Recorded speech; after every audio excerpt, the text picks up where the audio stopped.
What is going on, everyone? Manchester United nil, City 2, and I couldn't be happy with that performance. That was the performance that we needed to go into this international break with, man.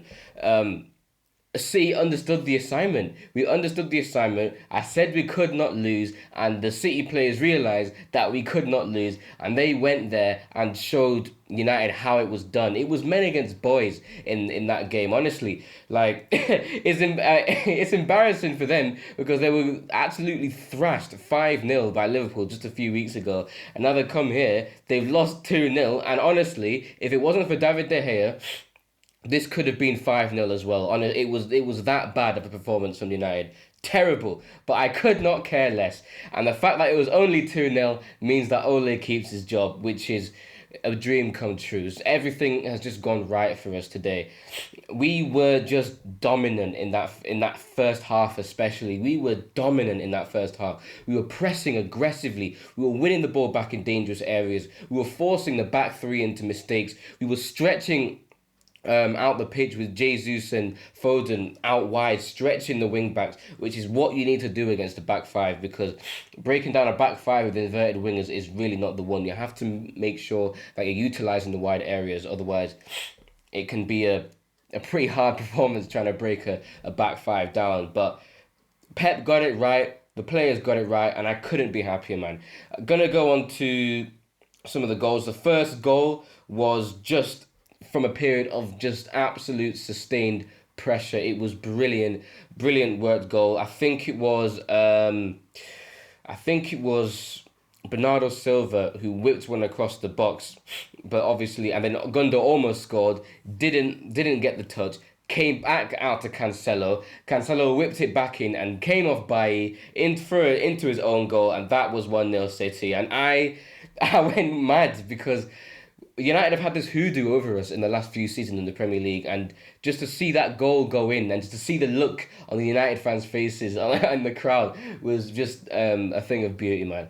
And we were well merited for that goal. We played really well. We were pressing them so hard into mistakes. Wan-Bissaka was having a hard time. Wan-Bissaka, Scott McTominay, and Fred were really struggling to deal with that Man City press. It was so impressive from us. And then I think throughout the first half we kind of sat back a bit, dug in a little bit. United put some pressure on us. I think Ronaldo had a few chances. One from the right side of the inside of the box, right side of the 18-yard box, and another one from the volley. Both were straight at Edison, and which I expect him to save, but they were good saves nonetheless. You have to keep concentration when you're a goalkeeper like Edison and you have nothing to do all game. It's important that you keep your concentration at all times. So that's a big credit to him. And then yeah, United were playing well between I'd say the 30th and 40th minute, or I say the 26th and the 40th minute. I think they were pretty good. They managed to get back in the game, got their foot in the game a little bit. They were playing some nice passes. They were finally trying to beat the press. But then that dagger came towards half time. I think it was around the 45th minute, around the half time mark. Who was it who whipped it in?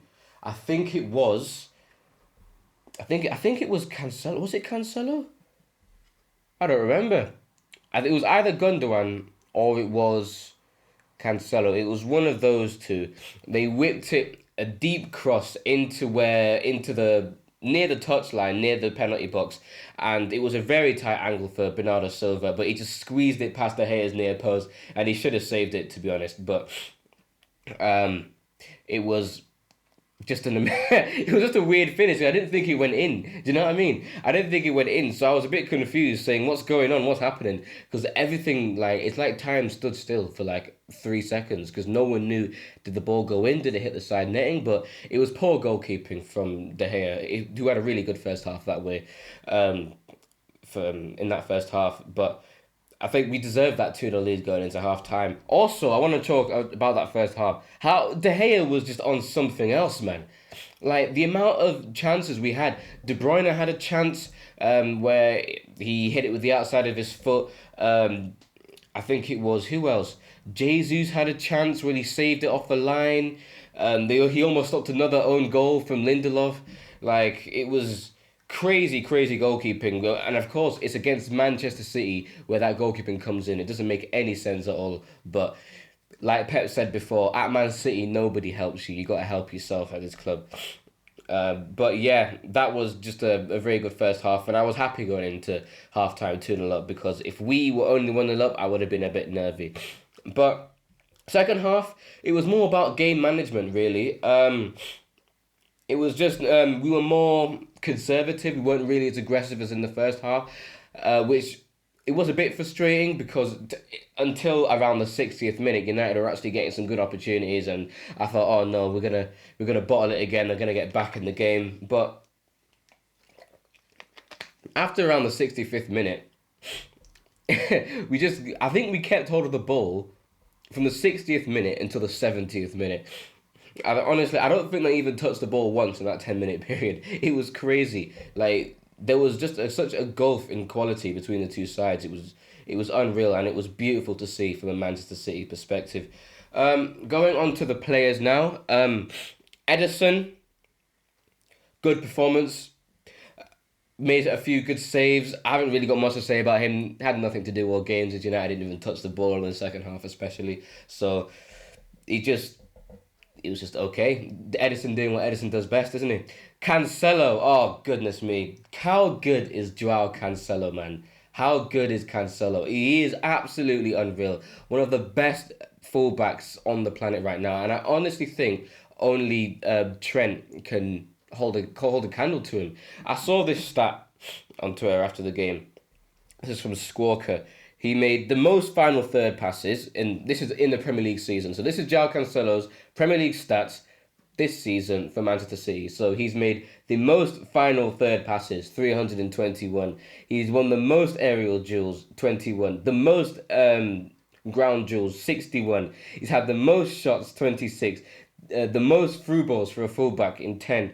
The most interceptions for a fullback at 25.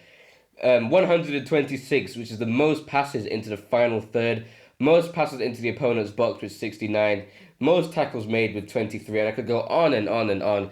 But I could talk about Cancelo all day, but he's just an absolute phenomenon of a footballer, and I'm so grateful that we have him, and the fact that we swapped Danilo for Cancelo was absolute. We fleeced Juventus, simply. We absolutely fleeced them. Diaz and Stones, very, very good performance. It was like the Diaz and Stones of old.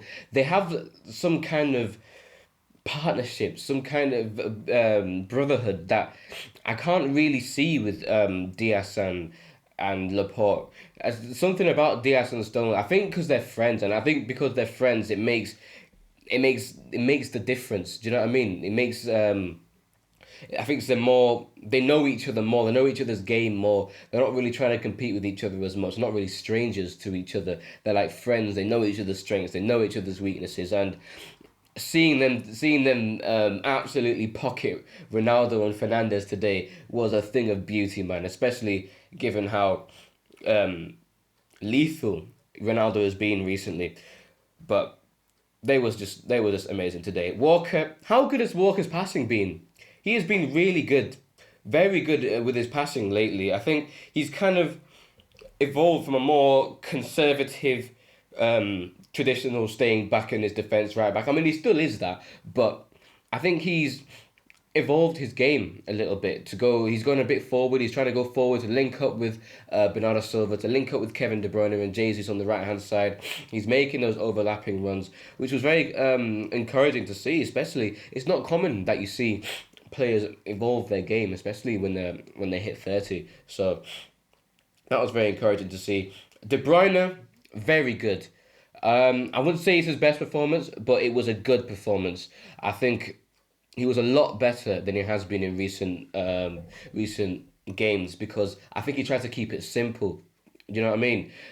He didn't try to overcomplicate things, and I think because we ticked so well today because Kevin De Bruyne kept it simple. I think once he goes back to basics, I think he will rediscover the Kevin De Bruyne we all know and love. I think there was one time where he played a beautiful ball out to Foden and he hit the post. This was in the second half around the 70th minute. And that is just a glimpse of Kevin De Bruyne's quality. He's just that good. Going on to Rodri, my man of the match. How good has Rodri become, man? I'm not gonna spend.